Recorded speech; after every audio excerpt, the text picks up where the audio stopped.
Dalam nama Bapa, Putra, dan Roh Kudus, amin. Ibu bapak, saudari-saudaraku yang terkasih, salam bantul kasih, berkah dalam. Kembali kita berjumpa dalam renungan harian hari ini, Minggu 30 Agustus 2020. Kita akan mengambil dari Injil Matius bab 16 ayat 21 sampai 27. Sekali peristiwa, Yesus menyatakan kepada murid-muridnya bahwa ia harus pergi ke Yerusalem dan menanggung banyak penderitaan dari pihak tua-tua, imam-imam kepala, dan ahli-ahli Taurat, lalu dibunuh dan dibangkitkan pada hari ketiga. Tetapi Petrus menarik Yesus ke samping dan menegur dia, katanya, "Tuhan, kiranya Allah menjauhkan hal itu. Hal itu sekali-kali tak akan menimpa engkau." Maka Yesus berpaling dan berkata kepada Petrus, "Enyahlah iblis, engkau suatu batu sandungan bagiku, sebab engkau memikirkan bukan yang dipikirkan Allah, melainkan yang dipikirkan manusia." Lalu Yesus berkata kepada murid-muridnya, "Setiap orang yang mau mengikuti aku harus menyangkal diri, memikul salibnya dan mengikuti aku. Karena barang siapa mau menyelamatkan nyawanya, ia akan kehilangan nyawanya. Tetapi barang siapa kehilangan nyawanya karena aku, ia akan memperolehnya. Apa gunanya bagi seseorang jika ia memperoleh seluruh dunia tetapi kehilangan nyawanya? Apakah yang dapat diberikannya sebagai ganti nyawanya? Sebab anak manusia akan datang dalam kemuliaan Bapanya, diiringi malaikat-malaikatnya. Pada waktu itu, ia akan membalas setiap orang setimpal dengan perbuatannya."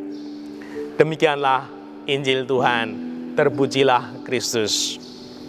Saudari-saudaraku yang terkasih, pernah dengar guru orang tua yang mengatakan, "Enyahlah iblis." Wah, kalau sampai terjadi seperti itu ngeri ya. Kalau di rumah kita atau di kelas, atau di gereja itu, enyahlah iblis. Nah, ketika kita seperti Petrus hanya memikirkan pikiran manusia, Tuhan ternyata marah besar. Nah, seperti diungkapkan di sini, "Enyahlah iblis, engkau suatu batu sandungan bagiku, sebab engkau memikirkan bukan yang dipikirkan Allah, melainkan yang dipikirkan manusia." Nah, Tuhan Yesus menghendaki kita semua tidak hanya menjadi manusia, memikirkan kemanusiaan kita, namun sungguh mau memikirkan yang ilahi. Nah, memang lumrah ya, sebagai manusia, rumus ini berlaku untuk semuanya sebagai manusia. Yaitu apa? Rumusnya adalah mencari nikmat, menghindari sengsara. Itu semua orang tanpa kecuali secara spontan manusiawi dia mencari nikmat, menghindari sengsara. Nah, Tuhan Yesus mengatakan bahwa dirinya harus menderita sengsara dan wafat di kayu salib. Maka Petrus tidak mau. Kita juga tidak mau sengsara. Namun Tuhan Yesus juga mengikatkan, siapa yang mau mengikuti aku harus menyangkal diri, memanggul salibnya, dan mengikuti aku. Nah, hanya pribadi-pribadi yang mau optimal, total mengikuti Tuhan Yesus mampu menangkap pesan ini. Semoga kita salah satunya yang bisa menangkap. Karena apa?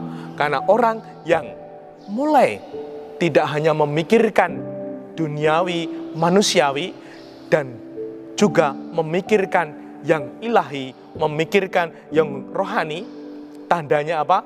Yang pertama, dia mulai bisa menahan nafsu. Nah, seperti ketika masa prapaskah ada pantang dan puasa, dia kemudian menahan nafsunya, nafsu makan, nafsu marah. Nah, nafsu ngrenengi, ngerumpi, nah, dan lain sebagainya yang negatif, yang jelek itu ditahan. Yang kedua, dia tidak suka kompromi. Kalau dia punya prinsip, akan dia jalankan dengan serius, dengan fokus, sehingga hidupnya sungguh berbuah kebaikan. Yang ketiga, doa menjadi kebutuhan, bukan hanya formalitas. Yo wangun-wangune sebagai orang Katolik neng gereja sembayang, bukan karena itu, namun sungguh doa menjadi kebutuhan harian sebagai pribadi yang percaya, yang mengikuti Tuhan. Nah, semoga dengan demikian hidup kita semakin hari semakin seturut dengan kehendak Allah. Dimuliakanlah Tuhan kini dan sepanjang masa. Salam Bantul Kasih, berkah dalam nama Bapa, Putra, dan Roh Kudus. Amin.